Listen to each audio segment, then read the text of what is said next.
Assalamu alaikum, guys. I apologize for the lateness. I was having some major technical difficulties. I don't know if it's major or whatever, but I was having some difficulties basically rebooting my laptop. So that's why it took me so long. But I'm here now. So inshallah, hope you guys forgive me. And we got a pretty nifty topic. This one is going to be full of how do I say it? It's going to be a lot of facts, a lot of numbers, and so it's something that you're going to want to pay attention to, inshallah. So let's get into it. So before we continue, don't forget to like, subscribe, share if you have done so already. If you haven't subscribed to my YouTube channel, please hit me up on YouTube and subscribe to my YouTube channel. And please hit me up on Patreon. And let's get right into it, inshallah. May the peace and blessings of Allah be upon his last and final messenger. As to what follows, family, friends, foes, haters, and hatettes, welcome back to the features. If you can hear me, just hit me with the thumbs up again, please. Hit me with the thumbs up, as we do every week. So we're here. Back again on the features for our weekly live. And again, this topic here is going to be a pretty mind-blowing. I hope so anyway, inshallah, because there was a lot of work and effort put into this one. I'm not even sure if I'll be able to finish all I want to say in this 1 hour. However, what we're going to be looking at today is the financial cost of discrimination, because a lot of people, when we're talking about slavery and racism and whatnot, a lot of the times we look at the moral aspect. But I wanted to do this particular topic because of, I don't know if you guys have been keeping up with the news and whatnot, but something recently happened in Saudi Arabia where the Ethiopian workers were living in squalor conditions in prison, of course, for minor crimes. Many of them died in jail, and they somehow snuck a cell phone into the prison there in Mecca. Mind you, this is Mecca, and the prison was absolutely deplorable. It was fecal matter everywhere. People were walking in it, sleeping in it, eating in it. The toilets were overflowing. And I lived in Saudi Arabia for 9 years. So I know all of this stuff is true. It's not a lie, right? Because I used to mix with the people. I used to talk to the locals and whatnot. And I seen with my own eyes, Nepali workers, they're from Nepal. I seen this with my own 2 eyes, 12 men in a 1-bedroom apartment, sleeping on the floor and sharing a toilet together, right? That's how they have them living in there, right? So when we talk about slavery, a lot of times we talk about the moral aspect. But what I want to talk about with you today is the financial aspect, the cost, the actual cost of bowing down to Babylon. And most of my stuff I'm going to be offering today is from a man. His name is Sean Rochester, who wrote a book called The Black Tax. So let's get right into it. Don't forget to like, subscribe, share. If you have not subscribed to my YouTube yet, please subscribe to my YouTube channel. And don't forget to hit me up on Patreon. As you know, we get lots of haters. Let's do this, right? So the man in question, his name is Sean Rochester. He wrote a book called The Black Tax. And basically what he tried to do is he tried to quantify the cost of discrimination against Black people, right? Whether it's from just regular people or institutions, whether it's conscious or unconscious. And what he did is that he took a lot of data from universities and think tanks and whatnot. Like he used a lot of empirical surveys and research and things of that nature. And he compiled it in a book to show that when you find people saying just pick yourself up from your bootstraps and whatnot, they don't know what they're talking about. All right, they don't know what they're talking about, right? So I'm going to share with you some of these studies that this person put. So one of the studies that he put was from a study from Harvard University in 2012, and he did they did an implicit association test, which is called IAT, which is based upon race. Okay, and they did this study, and what they found is that 75% of Americans have an implicit preference of white people over black people. Now, if you're black, you already knew this, all right? You didn't need Harvard University to tell you this, right? But they actually put the evidence forth. And you might see even some of these studies online and on YouTube or whatnot, right? Where they have these association tests, right? There's a whole bunch of different types. There's one where they have the black doll and the white doll, and they ask these children which doll is good, which doll is bad, and whatnot, right? And all kinds of difference. But this one was put together by Harvard University. So this individual who was asking, do these biases have real world consequences? So he went and he looked at a study done by the University of Chicago. And what they did was a resume study. And in this study, this resume study, what they did is that they made several varying types of resumes with varying types of degrees and quality and whatnot, right? So they made several different types of resumes, and they sent them out to different companies. And the only difference with these resumes that they were sending out, okay, was the names. So they sent them out, the same resumes, but one had a white sounding name and the other one had a black sounding name. So you had a white sounding name, you're like your Becky's, okay, your Karens and whatnot, your Chads, right? White sounding names, okay? And then you have your black sounding names like, Shaniqua, Jerome, Ray and them, okay? So that was the only difference. So they sent out these resumes. And what they found was that the resumes for the white sounding names got 50% more callbacks, right? They got 50% more callbacks than the black sounding names. And the only difference was the name. Same resume, just the name was different. You understand? And also for the higher quality resumes, they found that 30% of the whites got callbacks, which you kind of expect that, but for the blacks, for the higher quality resumes, there was no increase in callbacks for the blacks. You understand? There was no increase for callbacks for the blacks. So, and they also found to overcome this effect, right, that the black sounding names might need up to 8 years more experience for an equal resume than the white sounding names. Are you guys catching me today? Right?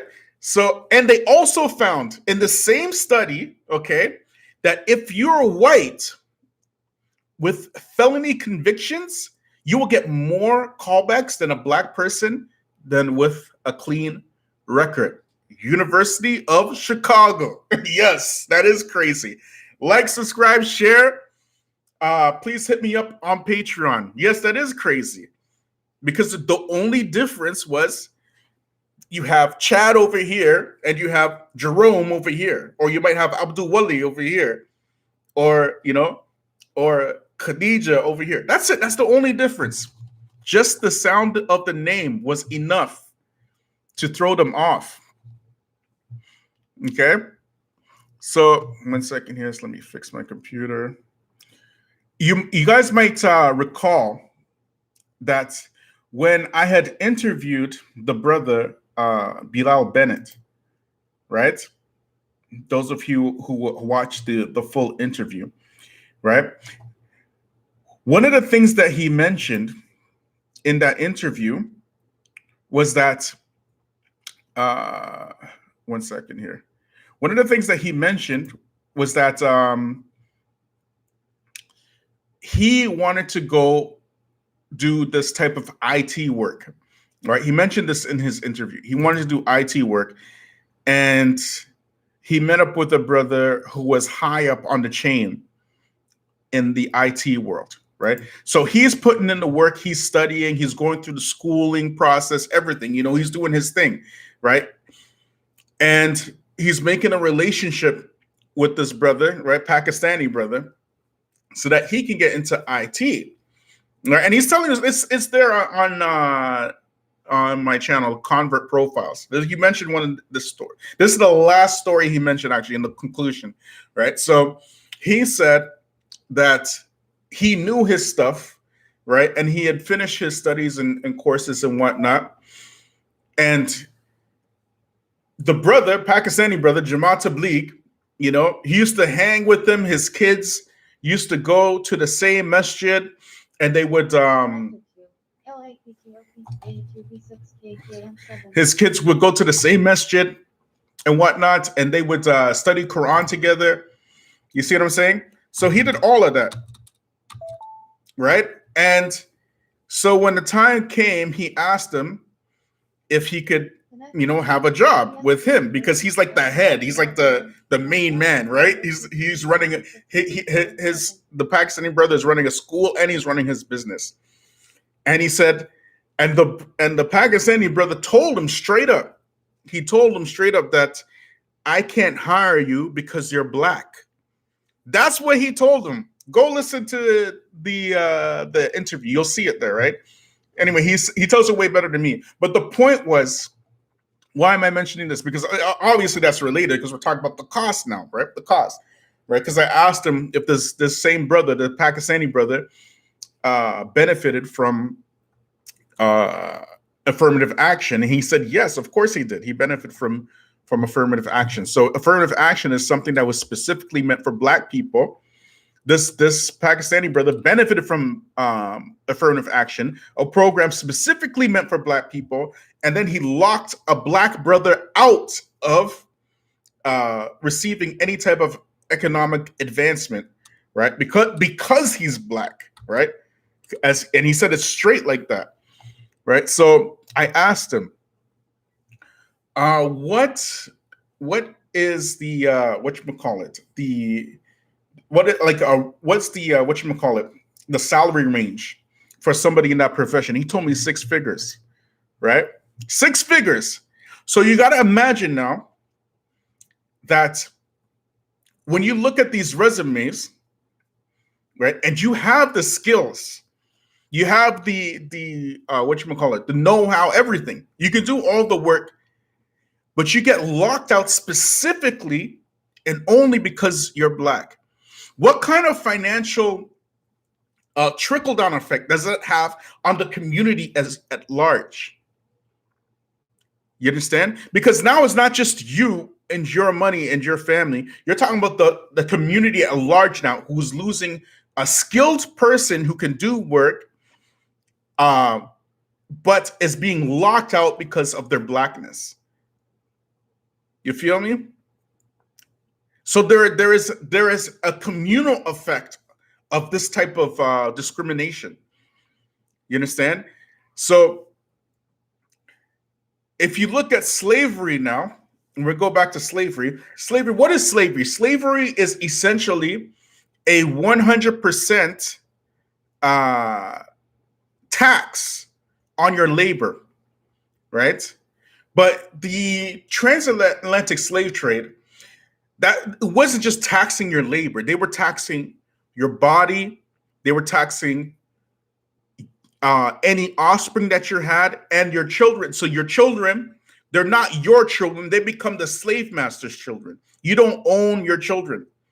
You understand? You don't own your body, even your speech. Even your speech, that you don't even own that, right? This is what slavery was doing. But we're going now just dealing specifically on the financial tax on slavery itself, right? So financially, slavery is a 100% tax on your labor. So all your work, your effort, you don't earn anything from it. It all goes 100% to your slave master. So researchers say between 24 to 97 trillion dollars in today's money was extracted from slavery, right? That was the value around the end of slavery, right before. And what was the value at the end of slavery, right before right before slavery ended around 1860? The value of Black people, right, at the end, during the end times of slavery, during the 1860s and whatnot, the value of Black people as a whole, right, if you were to quantify it like the GDP, like a GDP or something like that, you understand? Like the things that they own and possess or whatever, right? In today's money, you're talking about 4 million Black people, if you could count their labor, whatnot, right? It would equal $22 trillion in our money today, right? That's at the end of slavery at 1860, approximately, right? However, what's the problem with that?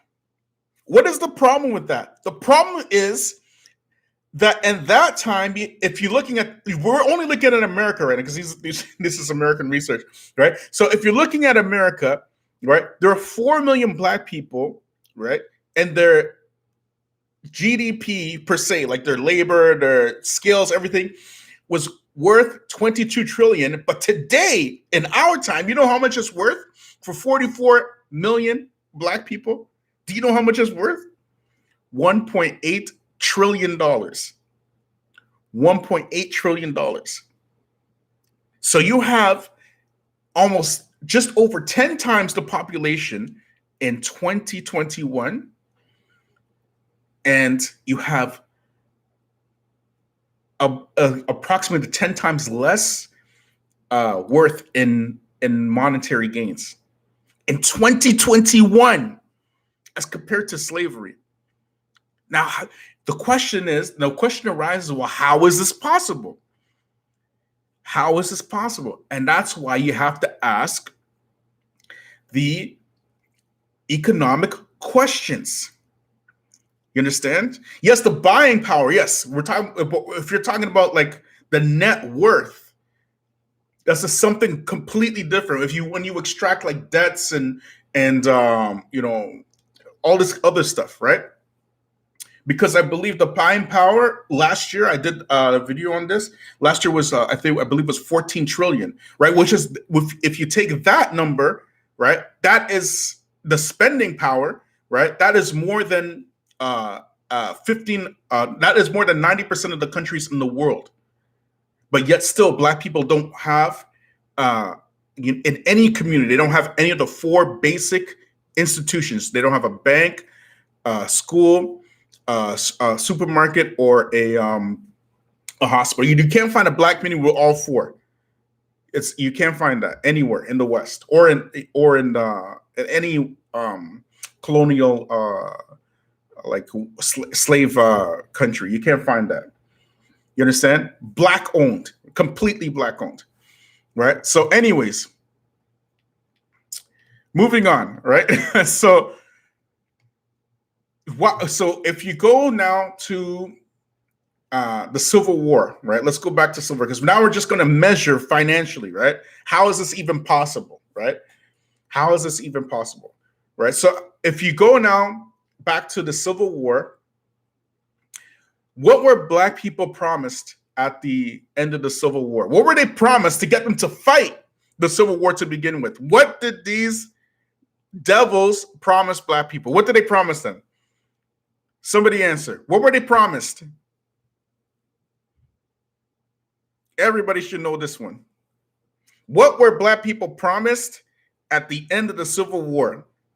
40 acres and a mule. Thank you, Abdul Wali. That's exactly it, right? So if you have 4 million Black people in the States and 40 acres a mule, you're talking about 160 million acres for 4 million Black people, correct?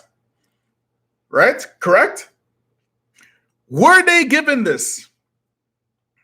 Were they given this? No. As a matter of fact, in 1862, through an act of Congress, what did these people do? Over the period of 60 years, they enacted what's known as the Homestead Act. Look this up. It's called the Homestead Act of 1862. And you know what this thing said? They said that they are going to give 246 million acres of free land to who?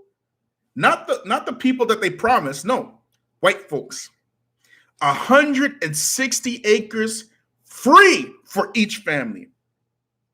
Free for each white family. And that is equivalent to, because we're talking about money, we're talking about the cost of bowing down to Babylon, right? This is what we're talking about.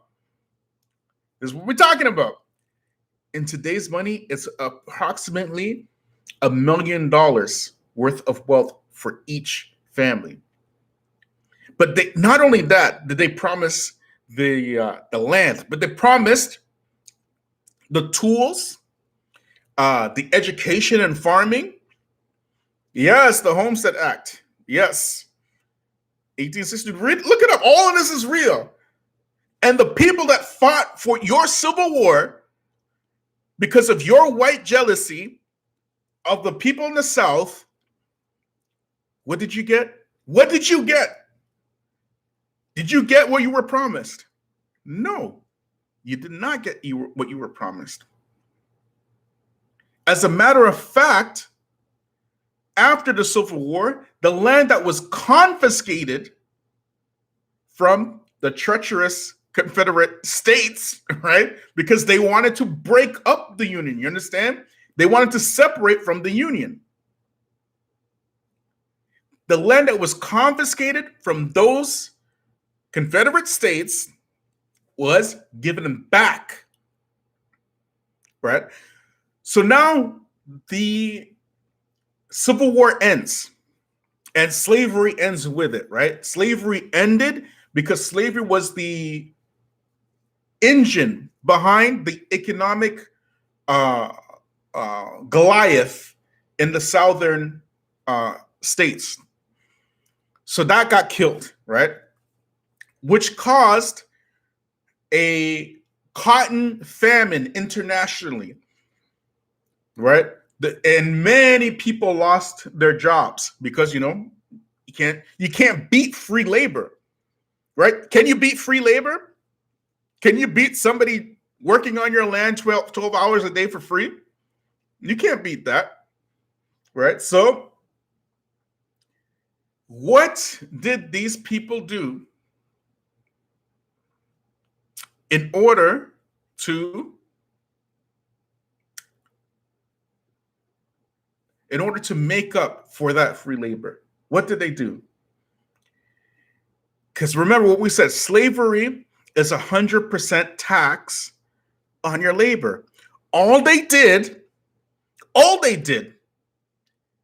was figure out a way to put 100% tax on their labor again. And you know what it is? You know what it's called? What were they doing? Does anybody know what they were doing? What were they doing in order to get 100% tax on their labor again? That was practiced all the way up until the 1950s. Does anybody know? What was it? Does anybody know what they were doing? How many of you heard of sharecropping? Do you know what sharecropping is? You know what Jim Crow is, right? You know what Jim Crow is, right? So sharecropping, what they told these Black illiterate slaves was that now that you're free, you can't go out and work for yourself because you don't know anything.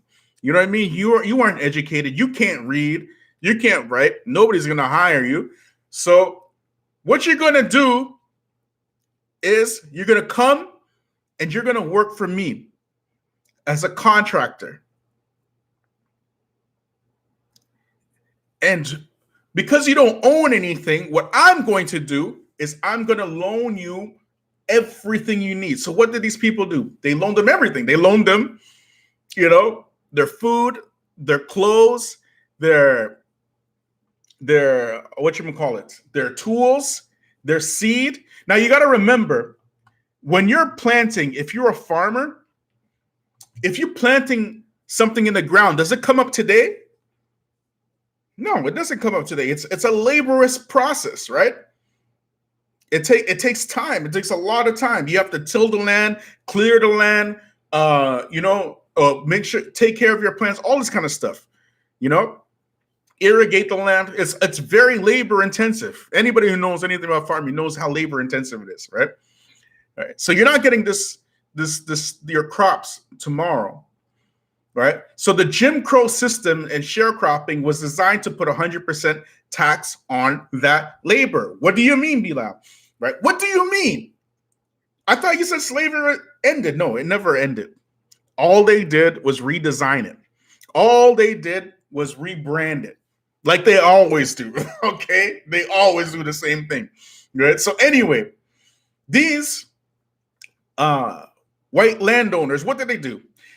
They made these contracts with the illiterate slaves. They set all the terms and conditions of the contract. You understand? So they outsourced the shelter, the food, the tools, the clothes, the seed to rates of up to even 70% per year. You understand what I'm saying? Up to 70%. So now this is the beginning of debt slavery. That's what the Jim Crow was an extension of slavery. You understand? So now some of you are thinking probably, well, if it was me and I signed that contract, right, and I figured out what they were doing, because you got to remember, these people don't know anything about interest and banking and all this kind of stuff. They don't know anything about that, right? So you're probably thinking, well, if it's me, I would just break the contract. Well, guess what? Wa alaikum salam wa rahmatullahi wa barakatuh. Salim, Sheikh, how you doing? Guess what? Guess what? If you break the contract, they got a law for that. It's called Vagrancy Laws, right? Meaning, there's a part in the contract where you have to uphold the contract. If you don't uphold the contract, they're going to put you in jail, right? So you can't break the contract because you're going to go in jail, right? And remind you, these landowners what are they doing? They are outsourcing the shelter at 70%, up to 70% interest, right? So they have vagrancy laws as well, meaning that if you can't just be homeless you can't be homeless in America. This is America, right? You can't be homeless in America. If you're homeless in America, guess what? You're going to go to jail. You understand? You're going to go to jail. So you can't break the contract because you're going to go to jail. You can't just leave your sharecropper because you're going to go to jail, right? So now you say, for example, let's say, you know what? Forget these guys. I'm going to do my time in jail, and I'm not working for these guys, gonna get my 3 square meals and do my time and be about my way. Well, guess what? Guess what? They got a law for that too. They got a law for that too. Okay? And it's called Convict Leasing Laws. And the US government got so rich off of leasing convicts. You guys know what the 13th Amendment is, right? Go read about the 13th Amendment. What's a convict leasing law, Bilal? You know what a convict leasing law is? A convict leasing law means that you go to jail, okay, and the government has the right to sell your labor, or lease your labor to white landowners at a reduced price for any particular time. Now, you got to think how these slave masters think, right? The slave master, if he owns you, it's in his best interest to keep you alive for so many years before you die, because he wants to get his return on investment. You know what I mean? He bought you. He wants to get his return on investment. But convict leasing, if you're leasing a convict, he don't care about you. He doesn't own you. He doesn't have to give you anything, because that's the government's problem. In the leased convicts, their life expectancy, the mortality rate was 50%. 50% mortality rate from convict leasing. 1868, the state of Georgia began punishing convicts by leasing them to private companies. Okay? Who were the convicts? Remember, I've told you before, that this whole policing system, it began specifically to catch slaves and black people. So the system that we see today is an extension of that. It's no different. It's just a 3-century-year-old program. You understand?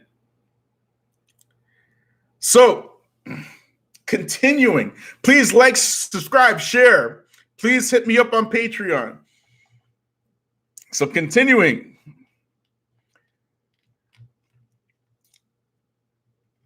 Now you have these laws that pretty much keep you in slavery.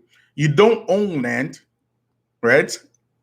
Because the land that was promised to you was not given to you. But meanwhile, you have millions of white folk coming on, taking the opportunity to get $1 million worth of land for free, and all they have to do is build it up to stay on it.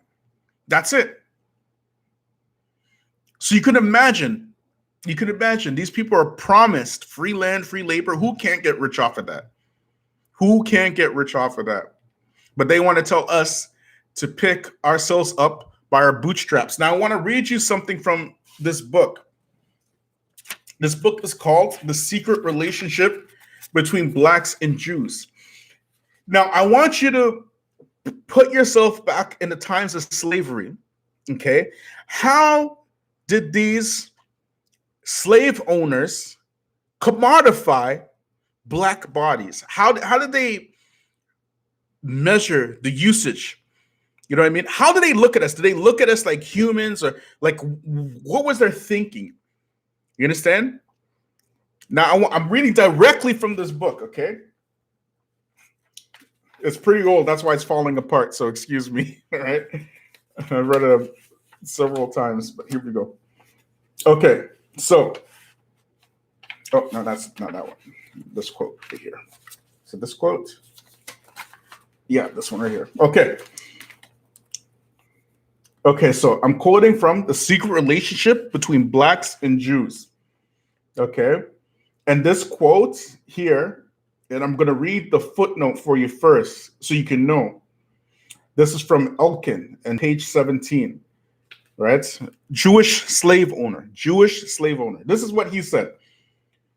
Okay. Those who succeeded in establishing themselves under Dutch jurisdiction, he's talking about Suriname in this time, in Dutch jurisdiction, prospered as traders. Okay. He's talking about the Jews.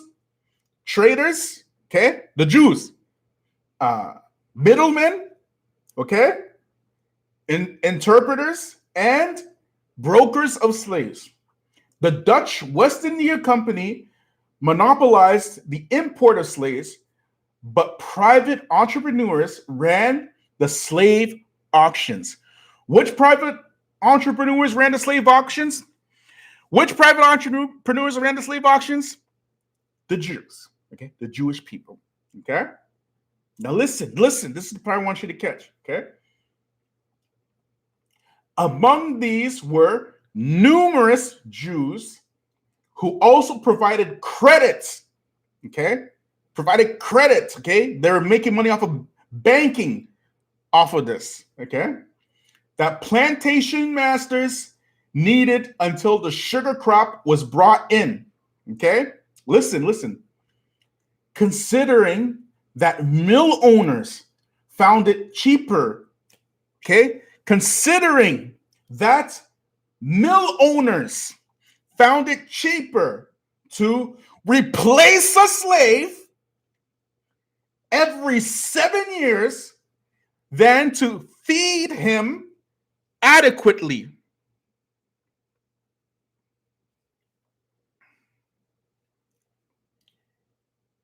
Business was brisk. Did you guys catch that?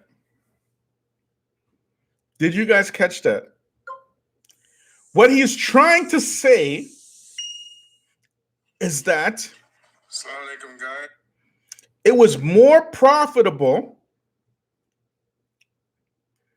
to replace a slave because they would rather save their money than to feed a slave. You understand? They weren't feeding them good food.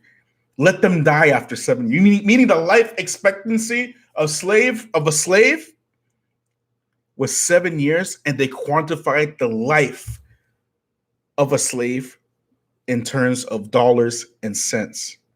You understand? That's how they quantify the life. Now, I just lost you on Facebook, so I'm just going to quickly repeat that. Sorry, guys. I apologize. All right, just give me 1 second here. 1 second, guys.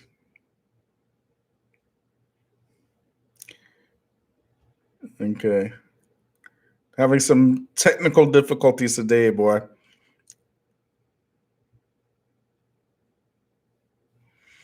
Yeah, so just to repeat that last part, okay?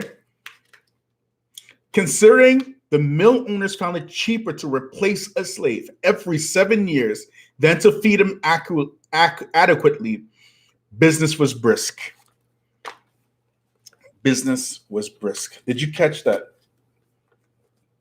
So instead of feeding the slaves, they saved their money because it's cheaper to purchase a slave after he dies after 7 years. Life expectancy is about 7 years. Teach you to purchase a new one than to feed a slave good food so that he can stay alive. You understand? That's what he's saying. And this is how they think about us. So when you are quantifying your worth in Babylon, in white supremacist society, that's how they look at you. They look at you and how much wealth are you bringing into them. And that's why it's easy. It's very easy for places like Saudi Arabia to look down on Ethiopia. Look what's happened. I don't know if you guys saw, but just check what happened. Check what happened to the migrant workers. Check what happened. That's why they do that stuff. Because not only is your black skin a turnoff for them, it's not only that,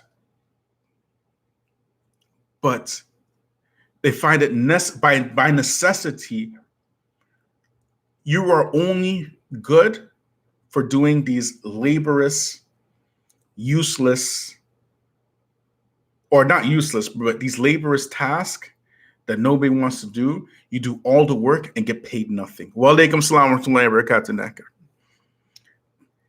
And so when you look at the numbers, why would you want to mess with these people? Like, what would be the benefit in it? You see, the reason why a system like this is able to strive is because you're always going to have people willing and ready to cash out and coon out, you know, the butter biscuits and stuff. You're always going to have people like that. You know, you're always going to have people who are willing to get bought. Poverty puts you into situations that you feel like you have no choice.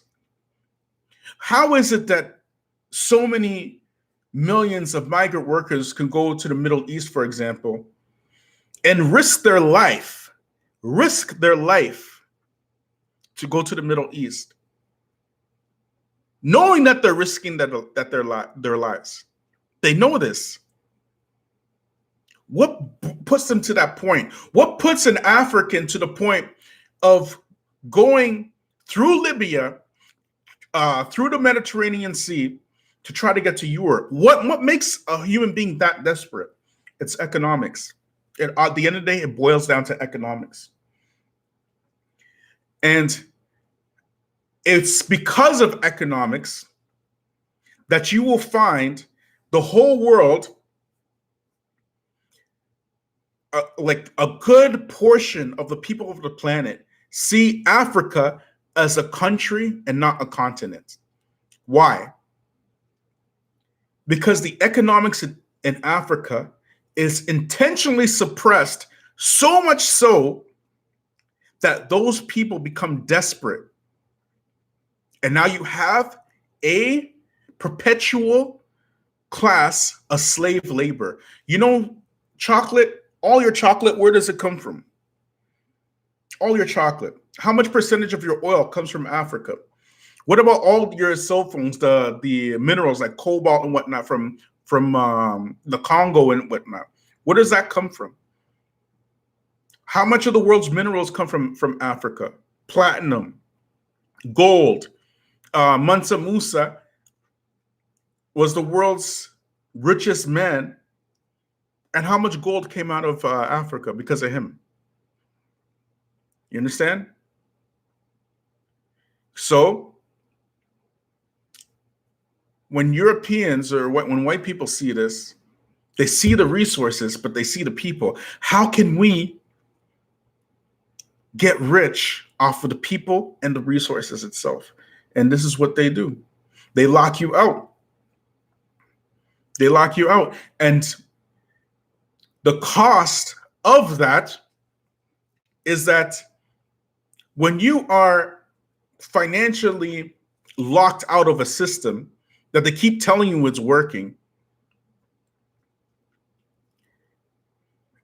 then it does something to you, not only financially, but it does something to you psychologically as well. You see, look at your black bootlicks and your black sellouts, especially in the Muslim community. Especially in the Muslim community. Look at how they speak. Look at how they talk. They're not about building community at all. That is a direct result of the these meritorious manumission mentality, meritorious manumission, the crabbing mentality. You know what I mean? Help the slave master mentality. Like these Negroes who want to say that Saudi Arabia is the best country in the world. Look what they're doing to the Ethiopians. Just type in Saudi Arabia, Ethiopians, and you'll see it. You'll see it. You'll be shocked. You'll be stunned. And you'll always have your bootlicks who are always speaking up for massa in them, and never speak to the people and tell the people to unite.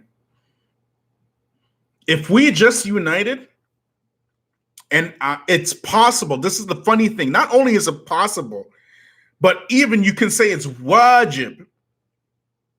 Not only is it possible, but it's wajib. Because we know what's happening in our community. We know. It's not just the ripping off of resources and human resources, even babies, the breaking up of families, and you name it.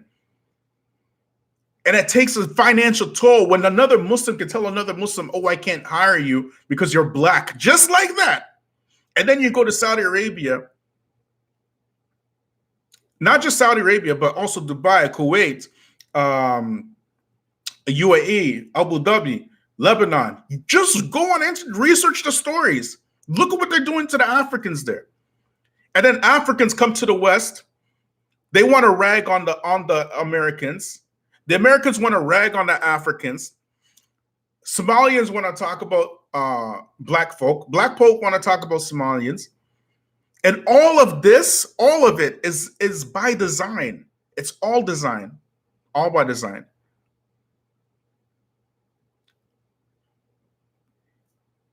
The whole world sees Africa like a country because of the situations in Africa. And yet they want to rag on each other, divide and conquer. And Africa is the richest continent on the planet in terms of natural resources.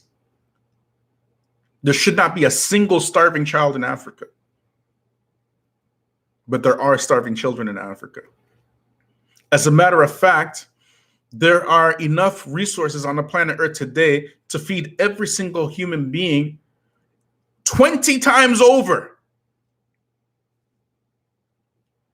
20 times over. But you have brothers and sisters on Facebook and YouTube, Muslims, okay? Muslims making the argument for either Donald Trump or Joe Biden, kuffar, white supremacists, both of them. But Joe Biden made his career on white supremacy. He made his career on white supremacy, Joe Biden. And then you have Donald Trump, who's just he's a blatant white supremacist, blatant racist. And black folks singing their praises, let alone Muslims. You lost your damn minds. How can you sing the praises of a white supremacist system that has been from day one of our time here in the West, and even in Africa, since we met these white supremacists, they've been stripping us of our labor and our wealth from time, whether you're from Africa or whether you're a descendant of a slave, whether you're a West Indian or whether you're South American. If you're black, they're stripping you from your resources. That's all they do, bro. Wa alaikum salam wa rahmatullahi wa barakatuh, Brooklyn Flavor. So this is why I wanted to bring this out.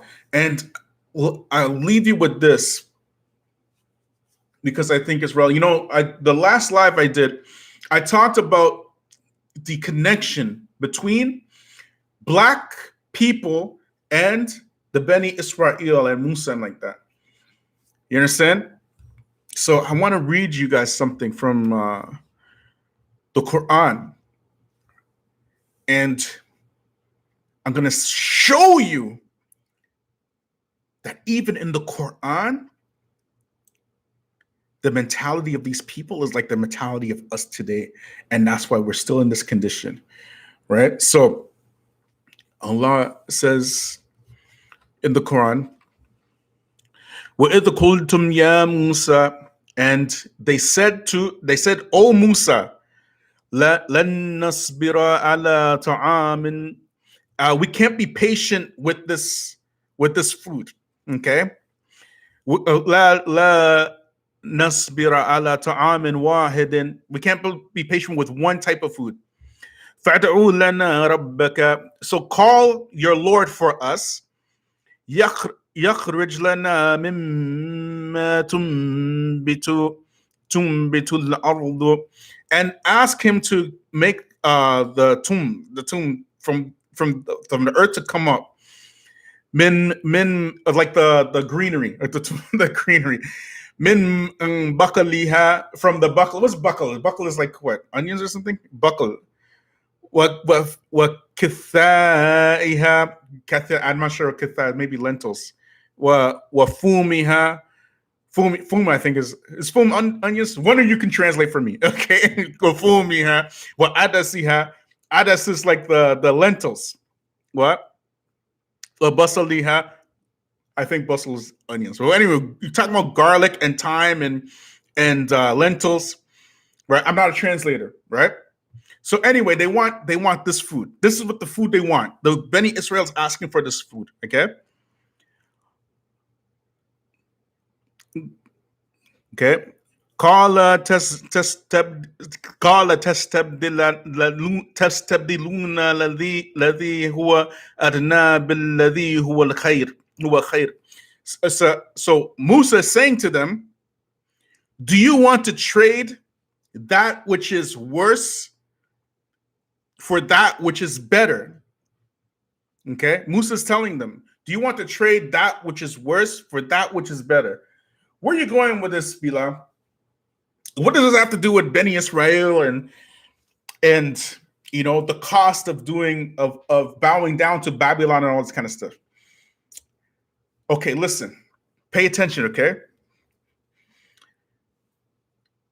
The Beni Israel, why were they asking for these onions and garlic and lentils and thyme and all this type of like cheap food? Why were they asking for that? When Allah himself was sending them, what did Allah send the Beni Israel? Did he not send them these partridge, like a small, almost like a chicken, right? And menna wa salwa, like this partridge and the salwa. It's like this gummy type of thing. Some good food, right? But they want to go to the old food that they were eating with Pharaoh. Pharaoh was giving, what was Pharaoh giving them? Remember I mentioned to you about the slave masters, the Jewish slave masters in Suriname? They didn't want to feed the slave because that would cost them too much money, right? So in their mind, they can save more money to buy a new slave every 7 years than to feed the slave good, So the life expectancy of a slave was 7 years once they caught him from Africa and brought him to Suriname, right? So once they caught them from Africa, brought them to Suriname, they're expecting the slave to live 7 years. So they're giving him the crap food.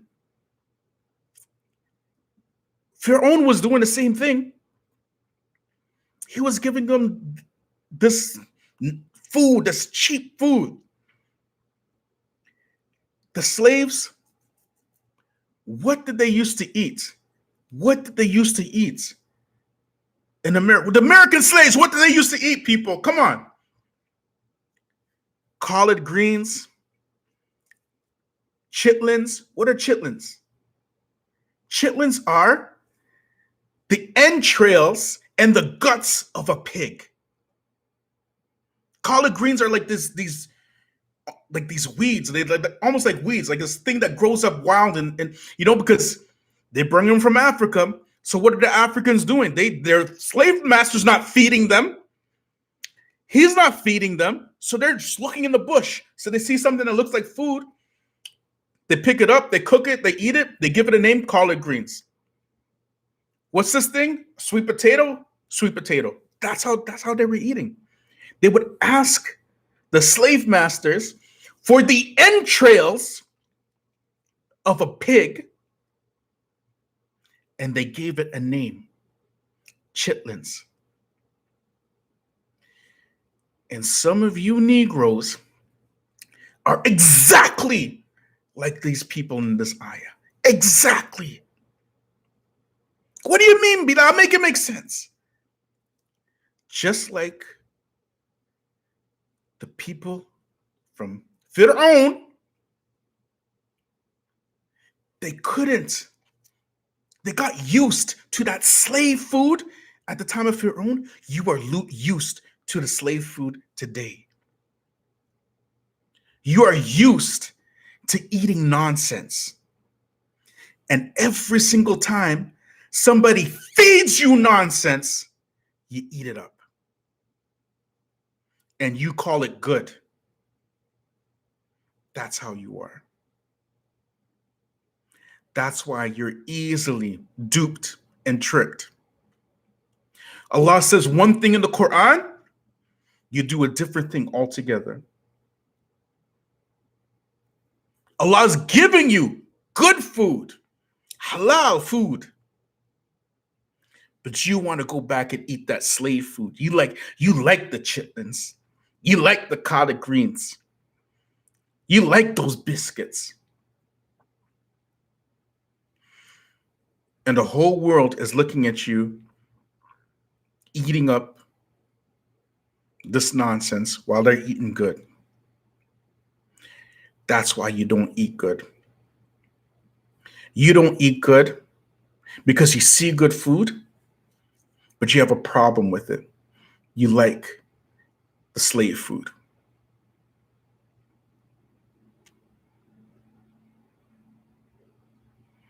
You don't. There are food deserts in the Black community. What's a food desert? We don't depend it on grocery stores. And if you can't even see yourself leveling up on your plate, then how are you going to level up in life? If all you can do is fried chicken, and all this nonsense that you know how we eat, and all of this is tied in directly to the way we think when it comes to unity, when it comes to finances. You know what I mean? Can you imagine somebody like The Rock, for example, eating chitlins? You know what I'm saying? Can you imagine Jay-Z eating chitlins and collard greens? It doesn't even register. It doesn't even register. You have to level up. We have to level up. We have to be united, and we have to love for each other what we love for ourselves. Please like, please subscribe, please share. Please hit me up on Patreon. I hope this was informative. I know it's a lot of numbers and whatnot. I came to you in peace. I leave you in peace. Like, subscribe, share, hit me up on Patreon. Assalamu alaikum warahmatullahi wabarakatuh.